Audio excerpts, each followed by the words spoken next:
Hey YouTube, it's Amanda with Getting There Green. Today it is September 4th and it will be my first attempt at drying herbs using a dehydrator.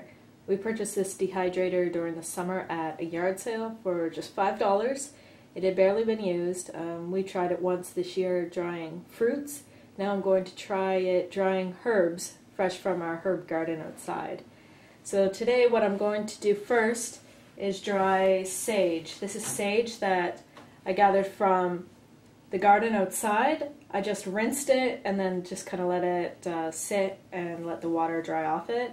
Rinsing it is really just to get bugs off it for the most part, if there happen to be any bugs. You know what's in your garden, so you know what contaminants might be there. If you've used pesticides or any chemicals or whatever, of course you want to wash that off. So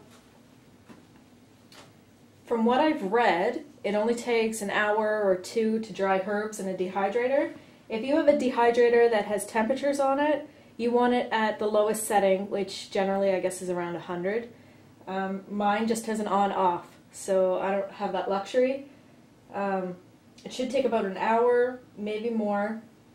If you don't have temperature settings, you just need to check it regularly, because you don't want it to be in there longer than it needs to, because all the oils and stuff will kind of dry out and go away and be no good anymore.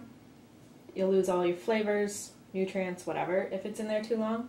But you need it to be dry enough, you know, to preserve it. So all I'm doing is cutting each leaf off and put them in a single layer. You can use a knife on a chopping board to do this. I'm just going to use scissors. Single layer on here with just as many trays as you need. No more than you need to do, because you want the most airflow around all your food. I'm doing one herb at a time in here instead of mixing it, and the only reason for that is so that the herbs, as the air circulates, the herbs aren't getting the flavors from the other herbs that you might be drying. So I'm doing just sage for the moment, and then I have some other herbs I'll be doing later. Alright. Okay, I've finished 3 trays. I've cut my sage leaves down. And now I'm just going to start it.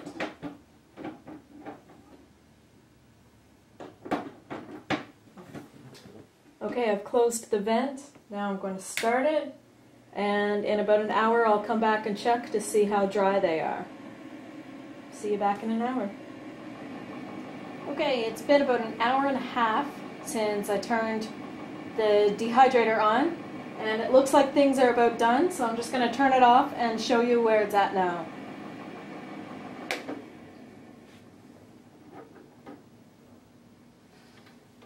Okay. My dehydrator, it gets really, really warm, very, very warm. I don't know how other people's are, but I want to show you guys this. Pestle and Mortar, is that what it's called? We got this for Christmas last year.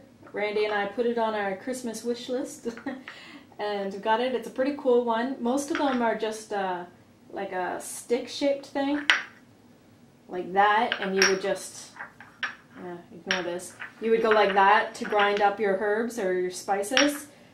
This one's cooler because it fills the whole space, so you get more done at a time, I guess, and you don't have stuff flying all over the place. It's made of marble, pretty cool. So what we're going to do now, these are done. You know they're done because they snap and crunch really easily. They feel very dry. You can store them. You store them in a airtight container. It can be a jar or anything else. Keep them in a dark, dry, somewhat cool place.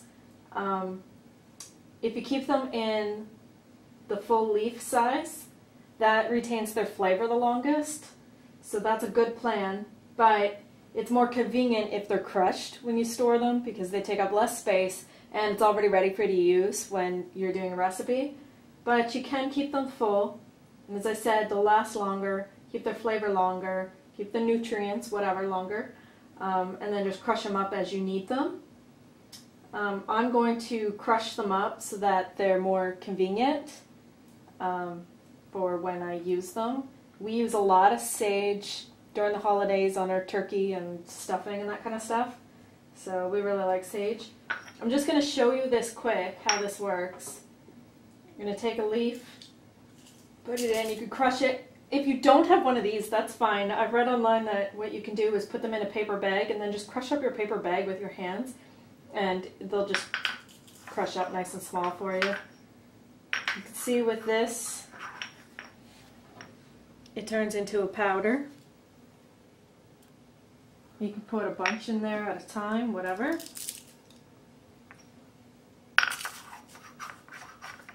So that's what I'm going to do. I'm going to crush these up into powder and then put it in a container and store them that way. Okay, here's the finished product after we have ground the sage leaves down. It took a long time to grind them down using the pestle, but this little container is a 4-ounce container. You can see how much we got out of that. So that's quite a bit when you consider it was just 3 trays of leaves on it, and we have a lot more sage growing in the backyard. So not bad, guys, not bad. We'll be trying some other herbs soon as well, drying them out. Later.